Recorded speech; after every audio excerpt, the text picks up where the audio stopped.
Good morning. Good morning. Yeah, welcome back to the show, everybody. This is episode 489 of the Two Dum Yinzers. Mike, just 11 shows away from the big 500. It's coming fast. But today is the day before the weekend. It kicks off the championship games in the NFL to see who goes on to play in the Super Bowl. Super Bowl 58, the final four teams are the Baltimore Ravens, the Kansas City Chiefs, the San Francisco 49ers, and the Detroit Lions. As fun and as exciting as it is, it's always going to be bittersweet because you want to see your team at this point, but that's not going to happen. So at this time, you just got to enjoy, just watch football and hope that your team wins. I mean, there's a lot of reasons that people like their teams or what teams they would want to win the Super Bowl, other reasons why they wouldn't want these teams to win Super Bowls. From any reason, from them tying the Steelers in Super Bowl championship rings to they just don't want to see Taylor Swift on TV anymore. I want more Tay-Tay. Well, you know what, Mike, what I think if the NFL is smart, they probably want more Tay-Tay too. I mean, she's got to be helping these ratings. Oh, yeah. I know people that never even watch football, but they tune in every week and say, "Oh, I just love watching Taylor Swift on TV." Yeah, and like last game, she was on the TV a grand total of like a minute 30, and that's still flipping people out. But it's still causing people to tune in. So more eyeballs on the product, man. It's what the league wants. They'll keep showing Tay-Tay. They are going to keep showing Tay-Tay, and it's what makes me think. Well, my there's going to be many reasons. We're going to talk about things. I haven't had my microphone on, have I? Yeah. I've been talking to you in a conversation for 10 minutes. Dude. Oh, well, I must. Did you notice that I've been replying to everything that you said? Yeah, but then I bumped something and I noticed my microphone was off. I'm in a daze today. I don't know. It's like the Sixth Sense. Remember in the Sixth Sense, you have to go back the whole way through the movie, the whole way through, and think to yourself, "Wow, he was communicating with nobody the whole entire time because he was dead." Well, I figured you might have just been tired of telling me to turn my microphone on, and you just rolled with it. When you forget your microphone, that's the very first thing that I just love to do every day is jump on you about that. You know this. I know. But there are going to be reasons that we're going to talk about today that the Chiefs may or may not win. A lot of things that we do have to go over today, fellas. Championship weekend, of course, the NFL's Final Four. We're going to talk about some coaches going new places, faces in new places, some people that are interviewing in different places. Also, we're going to talk about the honors and awards ceremony that's coming up on February 8th. But for all the players in the league, we're going to go down through the categories and see who was selected to be in those categories as candidates. Many things today, guys. How you doing today, Mike? I'm doing great. I'm starting to round into form now that I know. Hey, your mic's not working. I'm just playing. All right, good. I'm done, man. I got nothing. I don't know. I'm ready to talk football all freaking day. I almost said all week. I forgot it's Friday. I'm pumped. But it's Friday. I'm at a loss, dude. I read so many articles today before the show started. I have no idea what I'm talking about right now. How about you, Derpy? I need you to guide me, Ryan. I'll guide you. I'll be your guide. You just That's scary. That is scary. You just hold on the back of my shirt and tag along like a young child, and I will guide you through the to the light. Derpy, how you doing today, man? I'm great. I'm ready to see Taylor Swift on Sunday.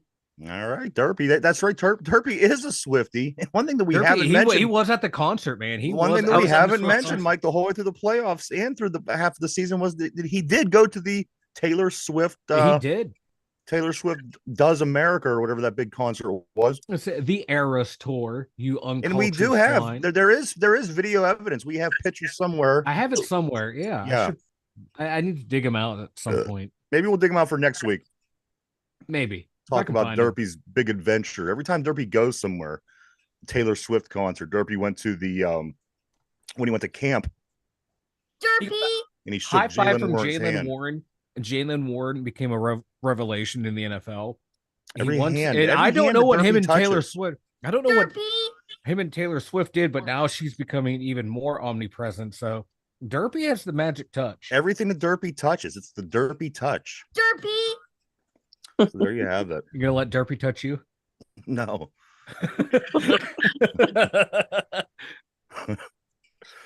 A few things I do want to say as we kick the show off today. People have been asking me, they've been saying, Ryan, and I said, yeah. And they said, what is with the Steelers Central mobile studio? What this is, and I wanted to talk about it on air. That way we could kind of, we could kind of clear the air and put it out there a little bit, Mike. Steelers Central, what Steelers Central is it's a part of the TDY Entertainment. It's all under the same umbrella as the two Dum Yinzers, basically. Good morning, Brian. Good morning, Ron on the board. Just touching on what this Steelers Central is. I think that everyone has noticed. A lot of people have been asking me. If you watch the show, you've seen, and certainly even if you just listen to the show, the Steelers Central, it's all under the same umbrella of what we do here and what it's going to be through the whole entire off season. You're going to be able to go to SteelersCentral.com. .com, Mike? .com. SteelersCentral.com. And it's, as I said, it's a part of the two Dum Yinzers Entertainment and Media Productions. And what it is you're going to be able to keep up with the Steelers all year long, 365 days, even when it's not Steelers season, even when the Steelers seem irrelevant, even when football season seems like it's too far away. There's still a year. The football is a business that goes, especially the NFL is a business that goes all year round, and we do cover it all year round. Mm-hmm. So if once we get to a certain point, we'll announce that point, and then you'll be able to go to Steelers Central and keep up with all the draft news, all the just franchise tags, any little thing that you could think of that could be talked about under the football umbrella. That will be covered 365 days a year over at Steelers Central, which I'm sure we'll have links straight to direct to our main webpage. But that's what that is, everybody. This is for 365 this year, 366 days of nothing but football, because it is a leap year, nothing but Steeler football. So it'll be after the NFL season, because that's when we'll try, when we'll start to get a little bit more into other things other than football, because that's just not all that we have. Right now, football is our main priority. However, Steelers Central does run 365, and you'll be able to go there at any time and keep up with any Steeler information that you would need during the off season. And as I said, there's a lot of dates and a lot of things that happen between February and August that people don't even realize sometime. And the people that do follow those things are very into it, because it's very detailed things about the league and the team and things like that. So Steelers Central, everybody, that's what that is. I've been questioned a lot about it, so I figured I'd put it out there in the air. It's looking I was gonna say probably late February, early March, around the combine time. Yeah, right around combine, all the way up into preseason.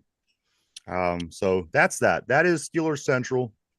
As everybody notices, Mike is in Steelers Central mobile studio. Yes.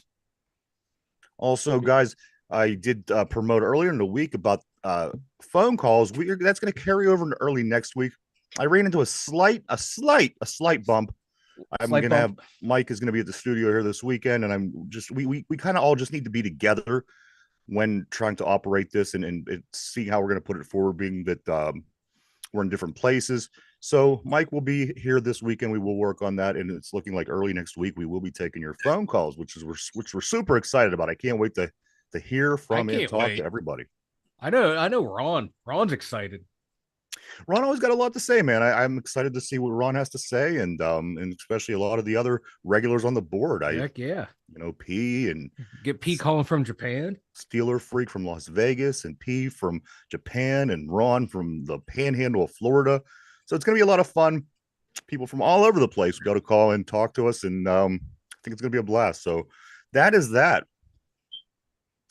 A lot of housekeeping, a lot of things going on here. Yeah. We're kind of switching off of full-time, full blast football, and we're kind of adding things. So it'll be fun. Just hang in there, guys. It's gonna be a blast. Lot of new stuff coming up. Guys, I guess we got to start with these coaches. The interviewing, I'm getting messages from everybody this morning. Derpy being one. And he is excited because Gerard Johnson, the offensive coordinator from the Houston Texans, was in town interviewing with the Pittsburgh Steelers today. Mm-hmm.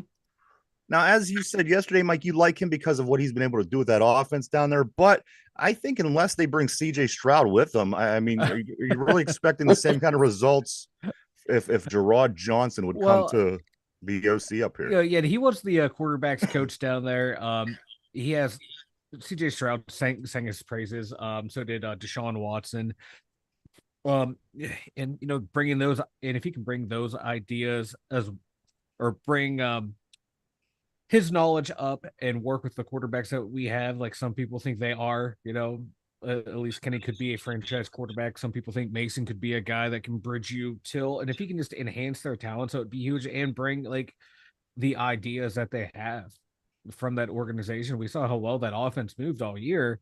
So, hey, I'm not opposed to it. But, if he could bring CJ Stroud with him, that would be great. Smuggle him in your luggage, I'll pay a bus fare or some shit, whatever I have to do to get CJ Stroud up here. But no, yeah. I'm just happy we're looking outside the organization.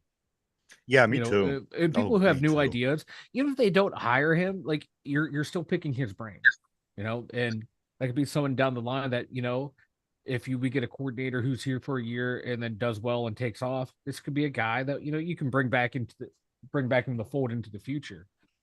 I like it too, Mike. Early on, the word was that we were going to look within the organization, which I thought was a terrible idea, because if that was the resolve, why wasn't the resolve made sometime sooner? Yeah. I just think that, moving on from this whole Matt Canada experiment is key. I think that it was such a bad experiment, guys. God, I'm so glad to have it behind us. And other thing with Gerard Johnson, if even they let's say they don't think he's ready to be an offensive coordinator yet, but they offer him, hey, you can be Steelers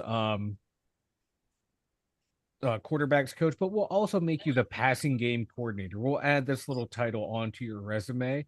Maybe that can entice him to come over, and that way he can work closer with the quarterbacks and be involved a little bit in game planning and the passing attack to help him become a coordinator in the future. Maybe that will entice him. And Robinson better not be going to Atlanta. They hired Raheem Morris. I saw, and they have openings down there too. Raheem Morris. I thought that Belichick was going to be their guy. I don't know what happened. They interviewed a bunch of people down there. They interviewed Vrabel, Belichick, all the big names. Yeah. But the guy they went with was Raheem Morris. Yeah, and they're taking a look at Zach Robinson for OC too. And that, that's the Atlanta Falcons head coaching job. That has been taken care of, Mike. Panthers hired Tampa Bay's Dave Canellis as the new head coach down there. And one other coaching tidbit I have is the Browns hire former Steelers Deuce Staley, running back, as their running back coach. Yeah, I saw that one yesterday with Deuce. I don't think he's ready to be an offensive coordinator yet. Sucks that he had to go to Cleveland. Yeah, where was he? Wasn't he just somewhere bad? Wasn't he in Carolina or somewhere? I think he was in Carolina, but my God, that Carolina offense was just so bad. Was it the coaches or was it the players? Well, if you think about it, when it all comes down to it, the Browns really don't have a quarterback either. I mean, they had that terrible situation with Deshaun Watson. They brought in, the old man to have him help out the team down the stretch. But there really isn't a guy up in Cleveland that you should be jumping up and down about. I don't know what Cleveland's going to do. Hopefully they can afford to keep their defense together, because that seems to be their bread and butter. Wow. Well, that the defense that it's stingy in yards, but gives up a lot of points. And I saw people saying, finally recognize, like, they didn't have like the number one defense when we won by points, but by yardage. So how good were they really? I think they were pretty good, Mike. Yeah, they were pretty good. But their defense shut down San Francisco. You know what I mean? How they got to be good. Yeah, I'm trying to talk shit on the Cleveland Browns. All right. But no, in Cleveland though, talking about their running back situation, they don't even know if God, who's the guy who got hurt? Chubb, if he's going to be back by the time the season starts, or if they'll have him at all next year, because I guess he had to go back in for a second surgery. Oh, poor Cleveland. Poor Cleveland. Poor mistake on the lake. So that is the updates that I have as far as any kind of coaching information. Zach Robinson, Ron on the board. I mean, he's still, these names are still out there. They're out there, and as long as they're not hired anybody else, they're still going to be on the plate. And hopefully Pittsburgh can pick a good one, because we certainly are due to have a good offensive coordinator. We just went through that. Remember when Kenny's playbook got stolen, and it was a guy who mistaken it for a coloring book for his daughter, and that's why he took it. And so hopefully hopefully we can get past those days and get back to playing football, and be somewhat competitive, which we were somewhat competitive this year. But this is where I challenge Mike Tomlin, because I always say you never see his team gradually get better. That's always my argument. Anytime we talk about, people pull out the Cowher talk, people pull out the Tomlin. My thing is, you just never see his teams progressively get better. This I challenge, for something that I'm watching for. I'm looking for them to take the next step now. And that would be the next natural step. We had what you had last year. It was kind of shitty. We missed the playoffs. We sneak into the playoffs. We lose a game. Next year, what is it that we could do that would get them one step further? These are the things that I personally look for as far as coaching. And I want to see it. If Tomlin is going to be here, I want the team to be successful. And, I like to see that next step, and maybe with some moves we make in this offseason, we're going to be able to do that. And maybe with the draft, we're going to be able to do those things. So I'm staying optimistic, and bringing in a new offensive coordinator can certainly help those things, Mike. And I want to see the coaching staff expand too. I want Rooney to spend money on more coaches, because we have like one of the smallest coaching staffs in the league. They have more position coaches, have more voices for the offense and the defense. Like we said yesterday, we need to do a better defensive line coach. We need better coaching throughout the secondary, because if we don't have a secondary coach right now, or like a DB's coach, so someone like Mike Mitchell, he's being talked about. Just expand that coaching staff. That's only going to make the team better. More voice, more knowledge. Here's something interesting that I found out, guys. If you're rooting for Kansas City, things might not be going your way this weekend, but I'm also going to give you reasons why things may be going your way shortly. Guys, check this out.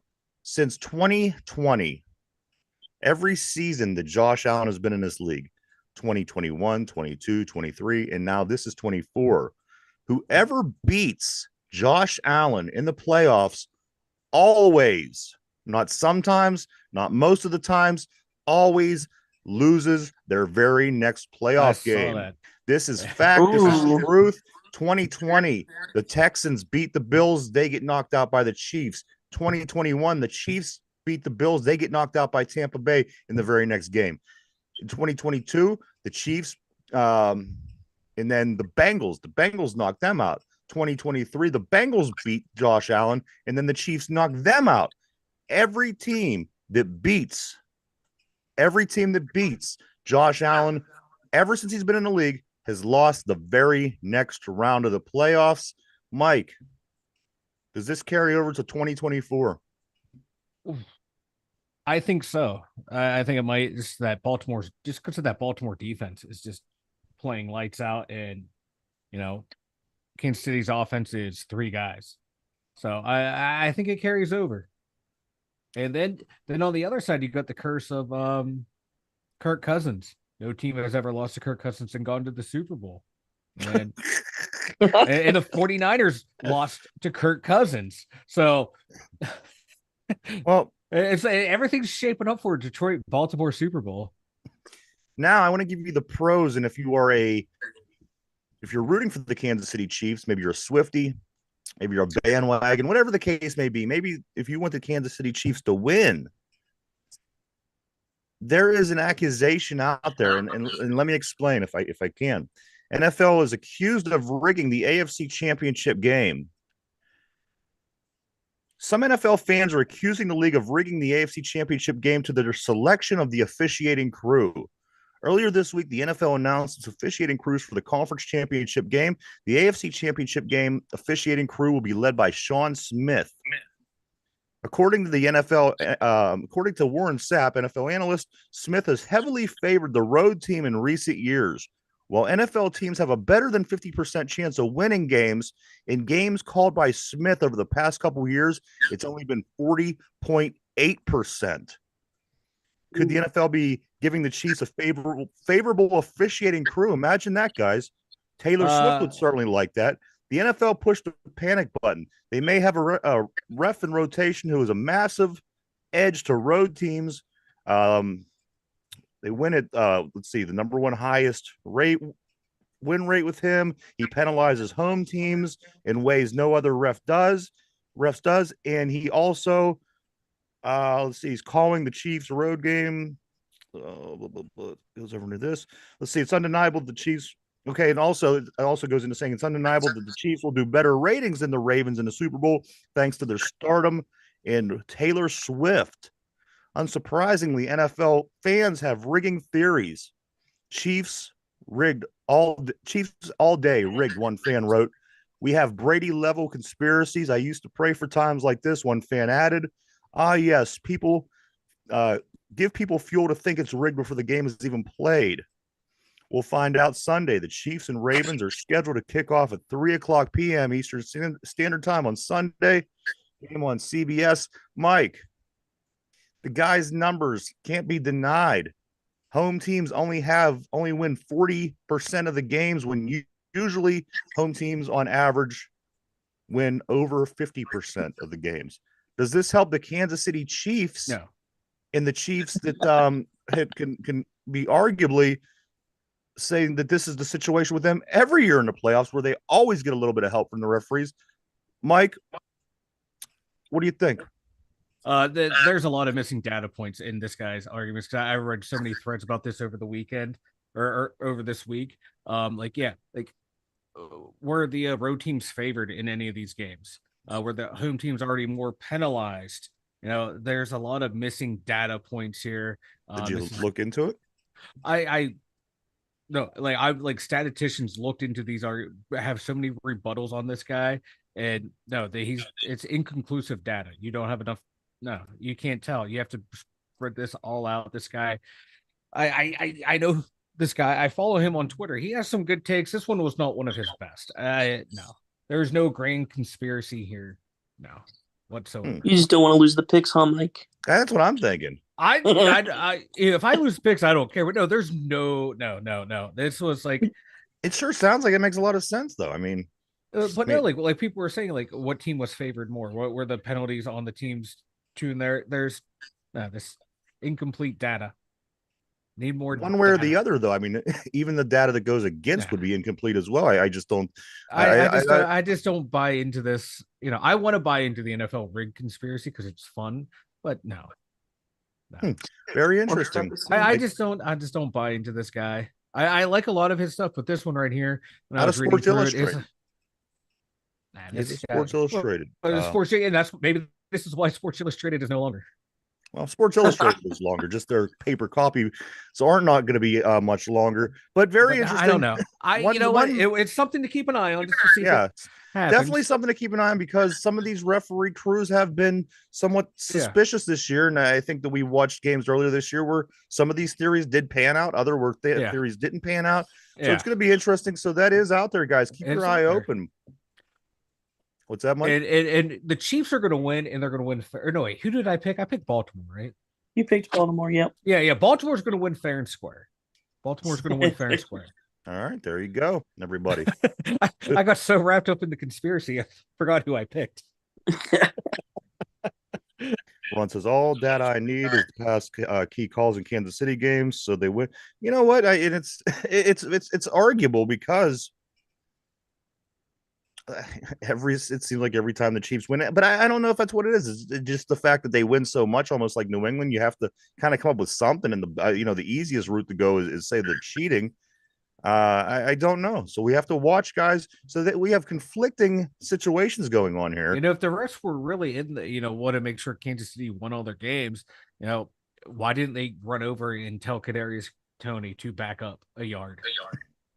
Maybe they needed him to lose that game. I don't know.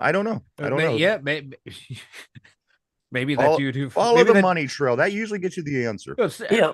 Speaking of money trail, I don't know if you saw this that kid from LSU and then went to the pros, all the illegal gambling he made. Yeah. Almost 9,000 bets he made from the ages of 18 to 20. Nice. He would bet on his over. He would bet on himself in LSU and like on the hitting his prop bets and all this shit. Yeah. And there's video of him on the sideline.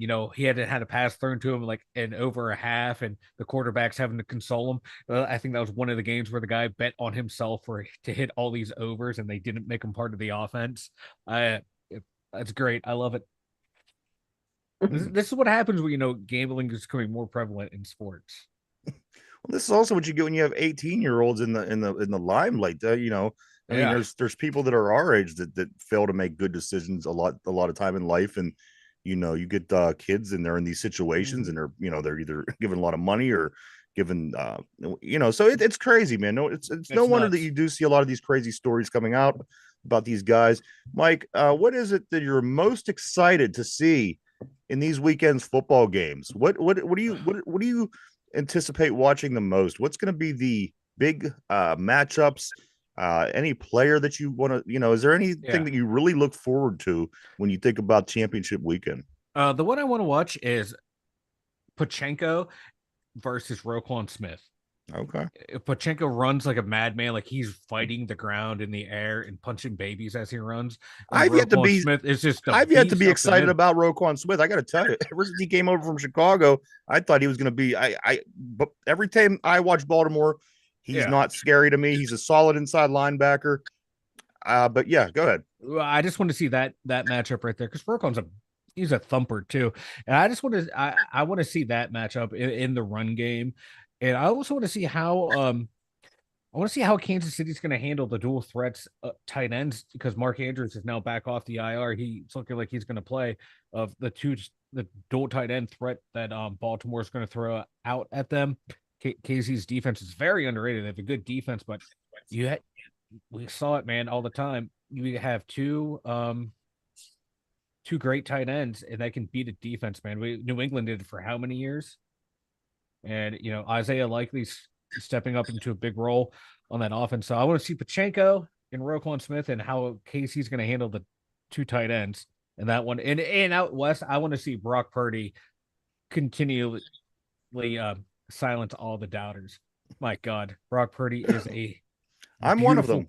Beautiful young man. He's a great quarterback. He's the quarterback of the future. There you go. I am one of the doubters. So we will see. We'll see how that plays out over there in that football game. Mike, the Chiefs in the Ravens football game, I think this could go one of two ways. Obviously, the Chiefs, I think, could find a way to pull it off, win, maybe get a little ref. Yep. I don't know, whatever they do to win all these games.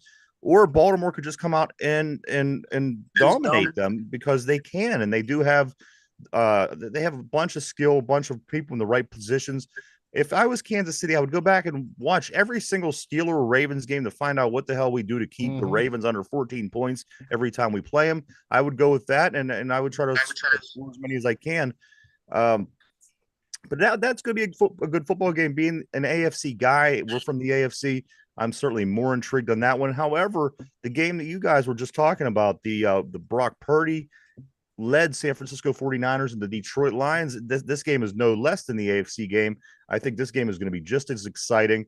And the thing is about this Lions team, they're really, really good, and they're never good. So, I mean, that's intriguing. And San Francisco has this good team that seems to fail every year, and they seem to choke every year. Is this going to be the year they get past that? Are they going to get in there and get that championship after 25, 30, almost 30 years? It'll be 30 years next year since they were in the Super Bowl last. So both of these games, that's a drought. That is a drought. And what is it about that game? Like, what is it about 49ers and the Lions that you're most intrigued and excited about?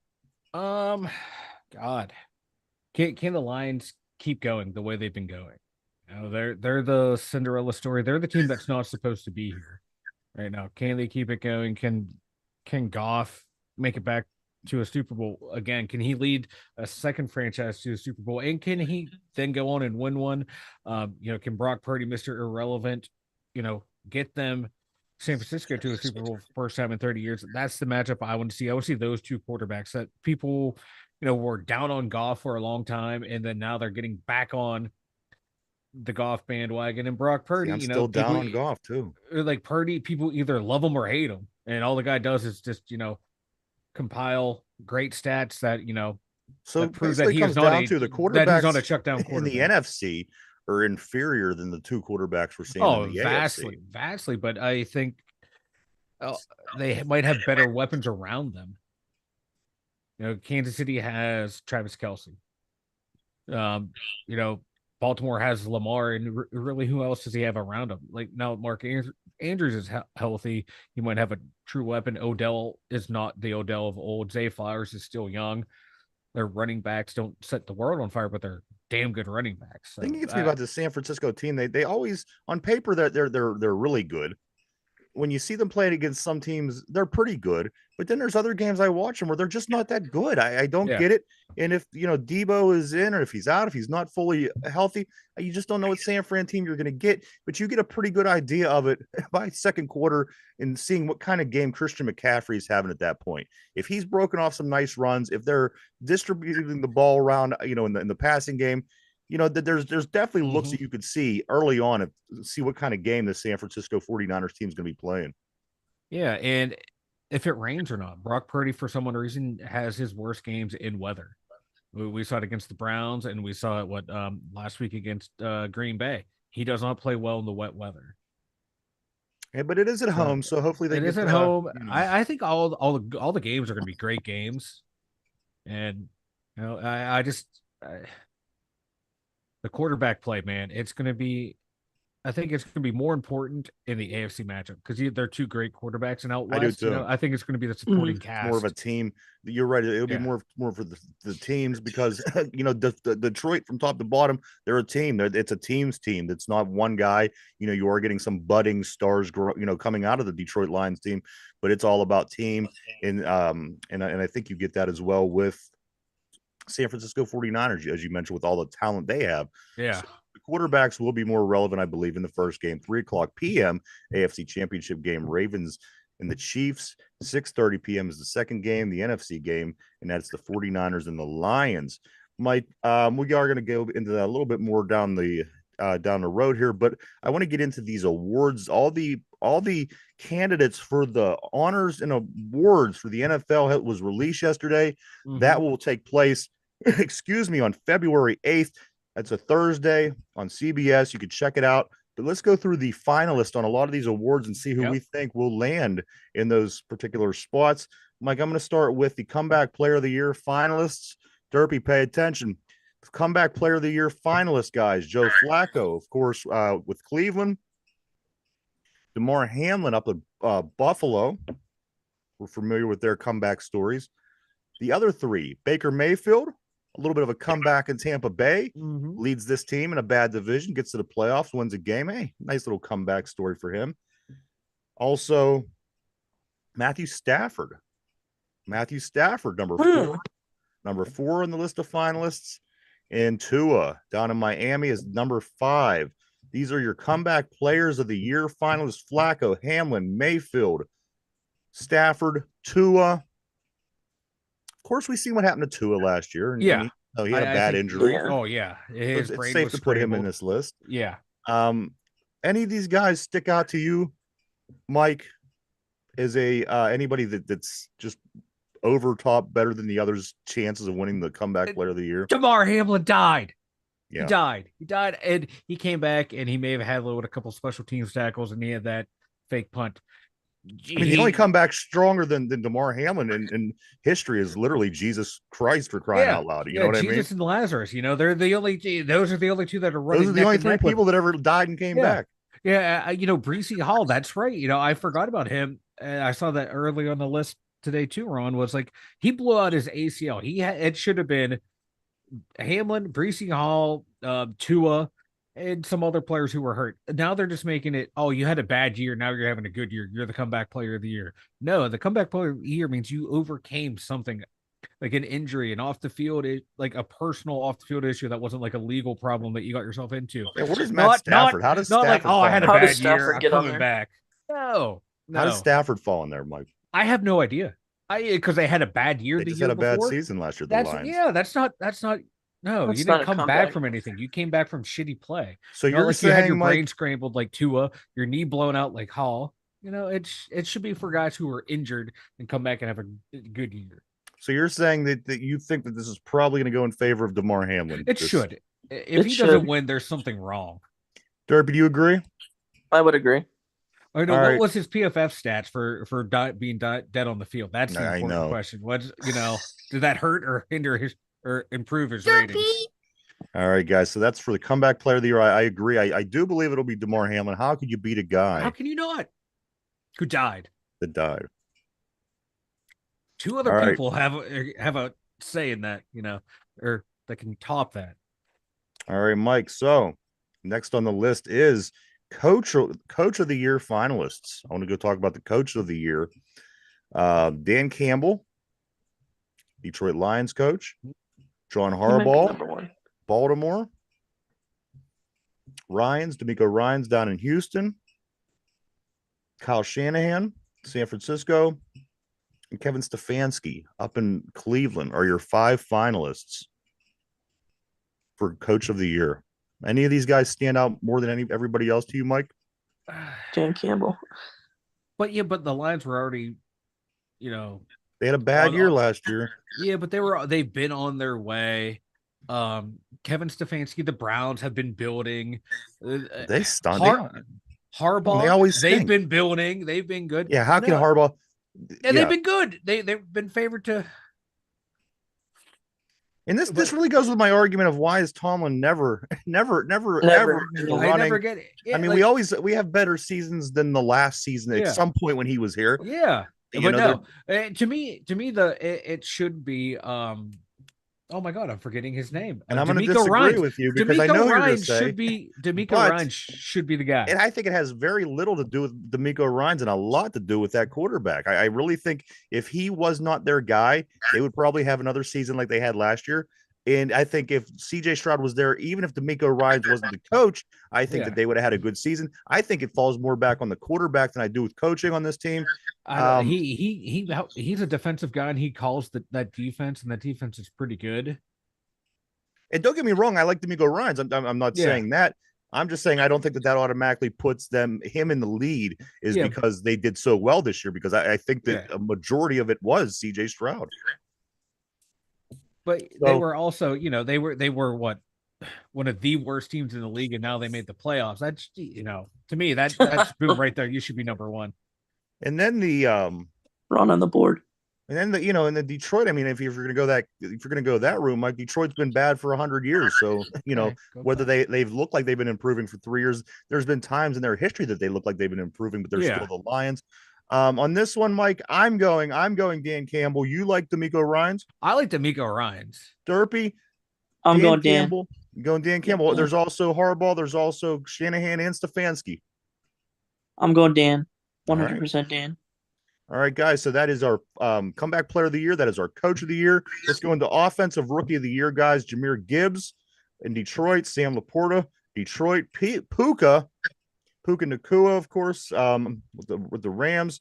CJ Stroud and Bijan Robinson, running back out of Atlanta. Mike, does any of these 3 stand out ahead of everybody else for offensive rookie of the year? Gibbs, Laporta, Puka, Stroud, and Bijan Robinson. I think that there is a tight that's pretty competition in this one. That's a really, really good. That's really good. How do you not give it to Puka and how do you not give it to CJ Stroud? Exactly. And the other guys, you know what? There's arguments for them as well. Yeah, and Puka, he broke all the records, and that CJ Stroud took that. There's a reason he was picked second overall. That team sucked, and then he's there, then leads them into the playoffs. How can you not give it to him? How can you not give it to Puka for what he did? It's one of those two. It has to be one of those two. And for me, you can't go wrong either way. And I've been seeing on Twitter like both fan bases, arguing you have to be stupid to say it's the other guy. No, you literally with those two guys, close your eyes, throw the dart wherever it lands. Neither one is wrong. Yeah, they're both right. Yeah, they're both right. I wouldn't be able to make that decision. I mean, just look what Puka Nacua was able to do. Yeah. He's done things that receivers have never done in the league. No. As far as numbers, how could you do that as a rookie? And then CJ Stroud comes along and does things that, most quarterbacks have never done in this league, and led this team to the playoffs and had success and was able to beat a defense like the Browns in the playoffs and move on, guys. And like Ron said, the tie usually goes to the quarterback. And and that's unfortunate. I like to see it go the other way. And my case will be more here down the road. You're going to see what I'm meaning when I say that.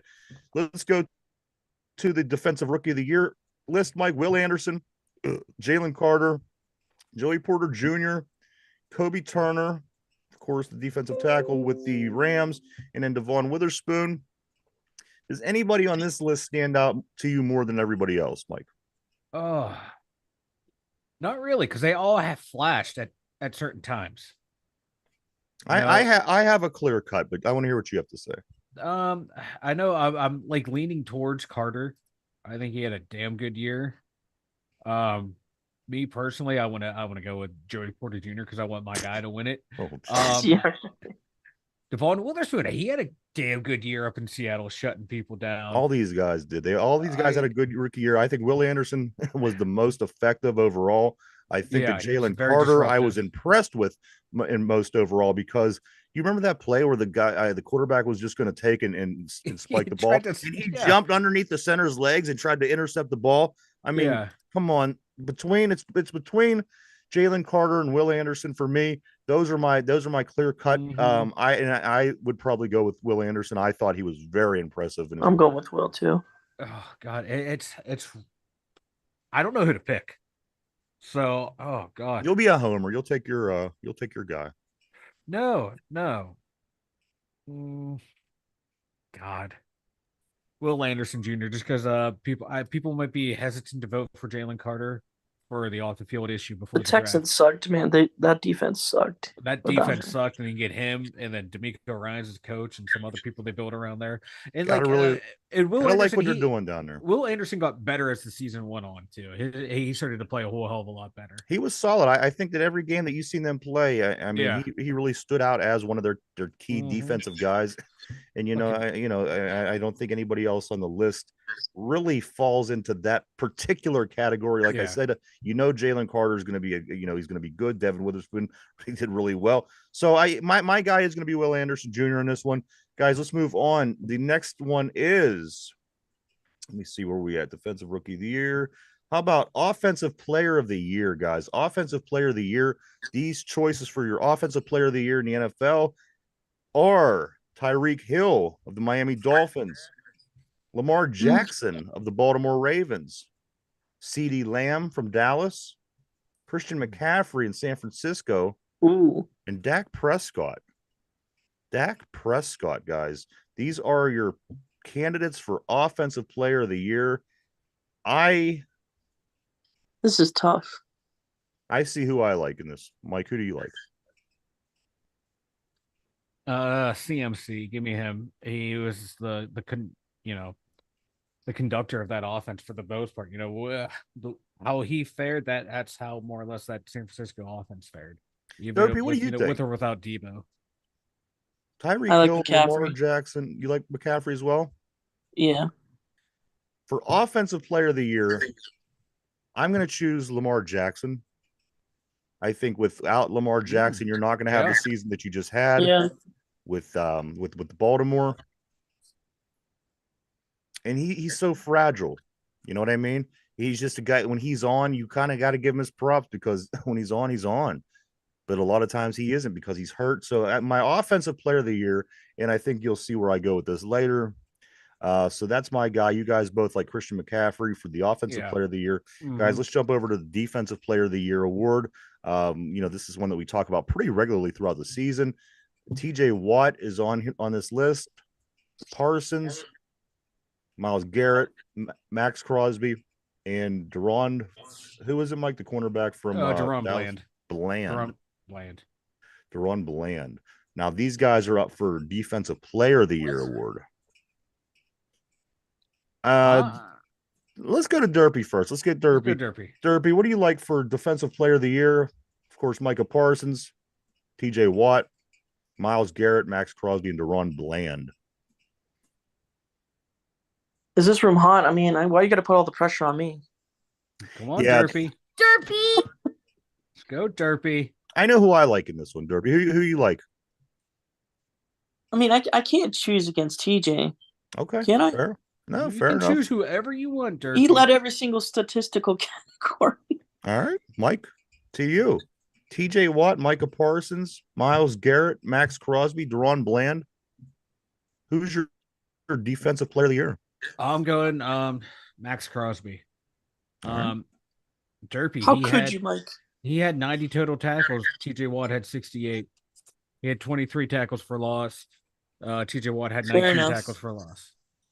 Fair enough. As much as I want to go with our guy, I do agree with Mike, which is a surprise.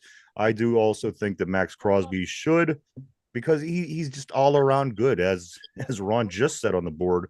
TJ doesn't play very well against the run, where guess what? Max Crosby does. And you know what? When it comes down to it, defense is about making tackles and tackling people. Yeah. All the other things are extra. And he has, other things as well. But to me, he's just, as of this season, I think that Max Crosby outperformed these other guys.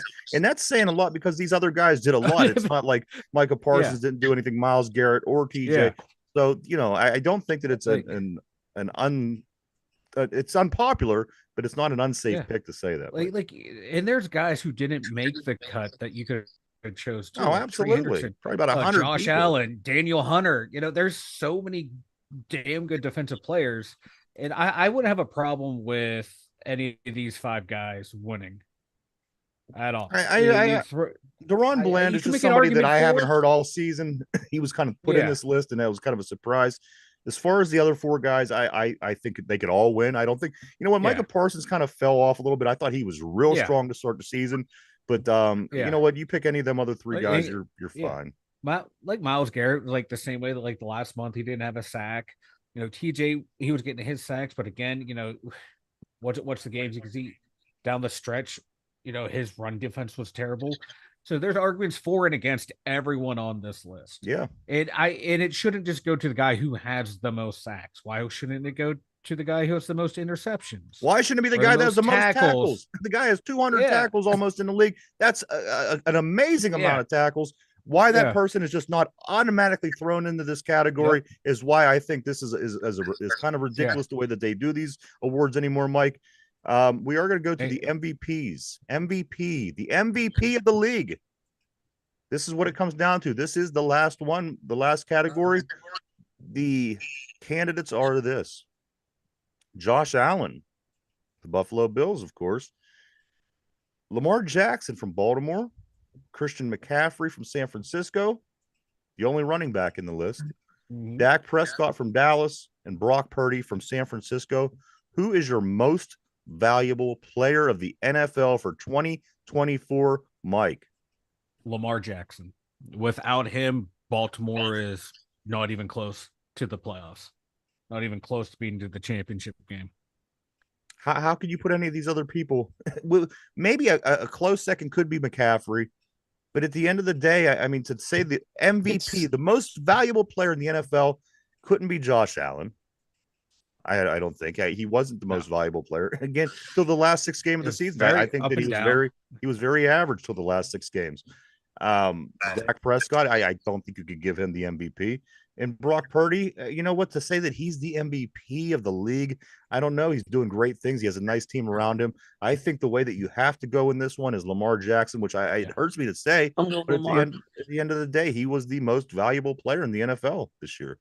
Yeah, and if the way I look at most valuable player is you take that guy off the team. Are they going to perform to where they made it, or absolutely not?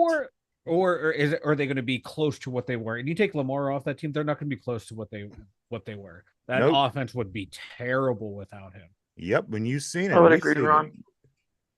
I think Lamar or Stroud is right there too. In reality, I think just the fact that Stroud's a rookie, give him another year, he's probably going to be in this argument. I think that he has a very, very, very great chance of winning the offensive rookie of the year.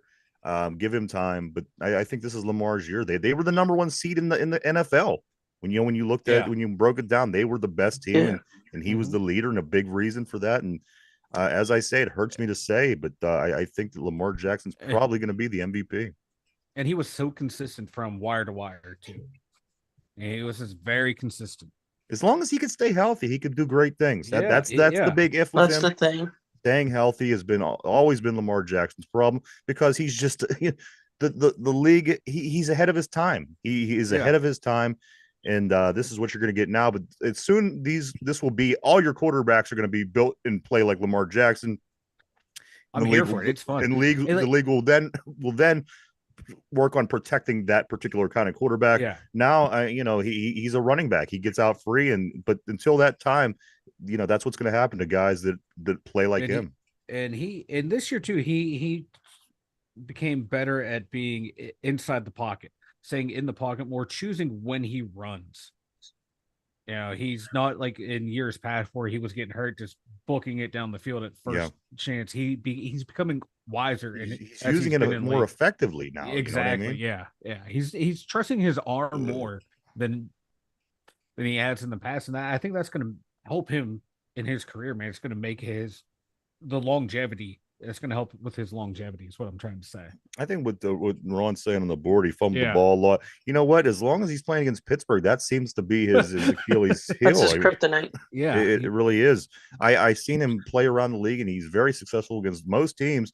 But he always has turnover issues against the Steelers. I love it. There's nothing that I would ever change about that. Yeah, we'll roll with it because it's working. But that seems to be the case. Guys, Panthers back in action tomorrow. They host the Miami Hurricanes at the Pete tomorrow at 2:15. Pittsburgh Penguins it looks like a minor trade to me, Mike. It didn't seem like any names that I really recognized. Will Butcher goes to the Minnesota Wild for Maxim Kinkovic. He's a forward. They get in return. Butcher was a defenseman. Minor Penguin trade, right? Yeah. We traded a guy from Wilkes-Barre for a guy who's playing a lot of hockey in the East Coast or in the ECHL. I mean, so Pens are back in action tonight. Actually, they host the Florida Panthers. That game's at 7 p.m. The Penguins are 21-17-6 coming into this game. The Panthers are 29-14-4. I think last time they played one another, we said, "Oh, we're probably going to get killed." And it was down there. We ended up beating them or something. So Penguins back in action tonight, 7:00. Mike, why don't you go tell everybody about the website? Go Pens. The TwoDumYinzers.com. Over there, we got all your Two Dumb Yinzers needs. We got links to all of our socials pretty soon. Like Ryan said, be a link over there for the Steeler Central coming soon. Got the merch store over there. And what else do I have over there? The blog over there. It's all over at the2dumbyinzers.com. Check it out, everybody. www.the2dumbyinzers.com. www.the2dumbyinzers.com. A lot of cool stuff over there. As Mike said, go check it out. All right, guys. Today is Friday. This is our last day for general NFL trivia. Next week we'll be more into Super Bowl kind of things as far as trivia goes. But guys, are you ready for just general NFL? It goes back AFL, NFL, the whole way back. You guys ready? I'm ready. Derpy? I'm ready. All right. Derpy. Here we go. The American Football League, the AFL, played its first season in 1960 with 8 teams. Which team won the AFL crown? I'm talking about the very first year the AFL played its first season in 1960 with 8 teams. Which team won the very first AFL crown? Think that over. I'll give you choices in just a moment if you'd like. But we're live 5 days a week, everybody, every day, Monday through Friday, 11 a.m. to 12 p.m. right here. If you could only listen to the show or you prefer to just listen to the show, the brand new show that we do every day live, we upload over on Spotify in podcast form at 8 p.m. every day. So 8 o'clock comes around. If you're at the gym, in the car, at work, wherever you may be, and you want to listen to the Two Dumb Yinzers show, just go over to Spotify, and it's there every day, 8 o'clock. Check it out. All right, fellas, this be the question of the day. The American Football League, the AFL, played its first season in 1960 with 8 teams. The question of the day, which team won the very first AFL crown? Ron on the board says Kansas City. Do either of you need choices? Yeah. Derpy? I want choices as well. All right, so here we go. We're looking for the first ever AFL champion. Guys, here are your 4 choices. Was it the Chargers? Was it the Raiders?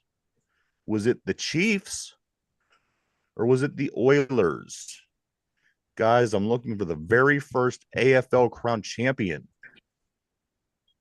Chargers, Raiders, Chiefs, Oilers. Mike, I'm going to start with you. Which one of those 4 teams was the first team to win an AFL championship? Yeah, let's go with the Chiefs. Chiefs as well. So Ron on the board says Kansas City. Mike says Kansas City. Is this your final answer, Mike? Yep, final answer. All right. I'll get you locked in.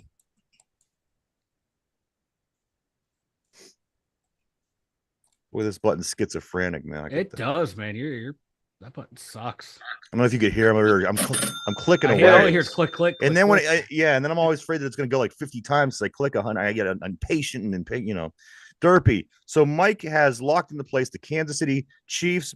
Ron on the board also has the Chiefs. I'm looking for the let's see, the American Football League played its first season in 1960 with 8 teams. Which of these 4 teams that I'm going to give you was the team that won the very first AFL crown? The Chargers, the Raiders, the Chiefs, the Oilers. Derpy, who do you think? Kansas City, here we come. Kansas City, a full unanimous decision across the board. Everybody's picking the Chiefs? Yep. All right, there you go, Derpy. Locked into place. One more time, for the record, the American Football League played its first season in 1960 with 8 teams. Which team was the first to win the AFL crown? The Chargers, the Raiders, the Chiefs, the Oilers. Everybody that participated all said the Kansas City Chiefs. The answer was the Houston Oilers, guys. The Houston Oilers won the very first AFL championship. So there you go. Interesting. No, I did not know. Did not see that happening. I did not know. No, because I was like, I know they went to the first Super Bowl. I'm like, okay, maybe they're a little dominant. I did not see that coming. Guys, Mike, anything before we get ready to take off, man? I got nothing. It was a good week. Good show. Good week. Good week on the show. I'm ready for Championship Sunday, baby. Yeah, I'm ready for some football, guys. Derpy, what about you, man? Anything to say before we get ready to take off? Derpy. I am ready for Sunday. All right. I am ready to see Taylor Swift.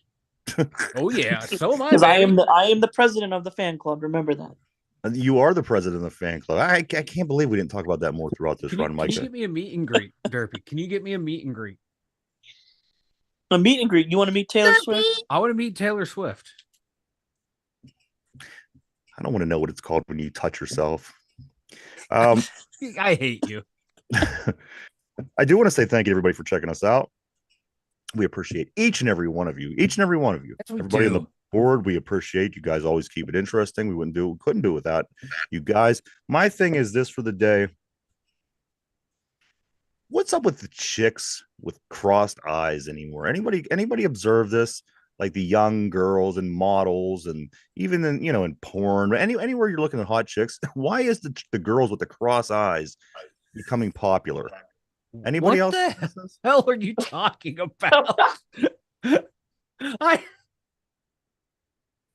With that being said, you just keep that in mind. It's like now you have to have cross eyes to be a hot chick, or just a little askew. They're a little off, but they always seem kind of crossed. I think most of you gentlemen can probably identify what I'm talking about. I don't get it. When we were kids, we laughed at the girls with cross eyes, but now apparently, I'm with you, Mike. I don't even know what you're talking about. All right. No, me neither. I was just kidding. You know what? I'm hopping back and following Ron down to Loserville because I jumped off that train onto this train with you. I'm jumping back onto that train. Okay. Well, here's what struck that. What even made me think of it. About? You know how now you could, they have you always see the AI advertisements. Make your own AI friend. Make your own AI girlfriend. So I see one yesterday, and the girl was all cockeyed, and her eyes are, and apparently they use that as kind of like a hot, for. All right. Yeah. You have a cross-eyed fetish. I didn't want to say it, but thank you, Ron.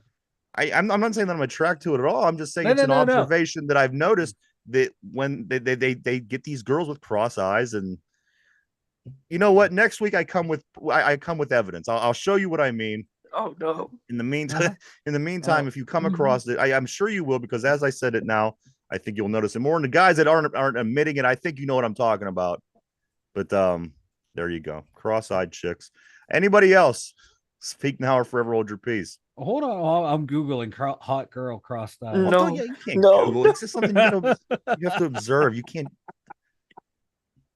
What is there? Anything? Yeah, there's some pictures. I'll show them next week. All right. So, Derpy, anything, my man? Let's go Pens, and Bucko Fever is around the corner. All right. You ready for the weekend? Yep. All right. Mike? I'm ready for some fucking football. I don't know about y'all, Let's but go. I'm ready Let's for some do it. football. All right, everybody. Well, hey, we do want to thank you, as I said, once again, for hanging out with us. We appreciate each and every one of you. We really do. For Mike at the Steelers Central Mobile Studio, for Derpy, myself, the two Dum Yinzers, everybody have a great weekend. Enjoy championship weekend. We'll be back on Monday to talk all about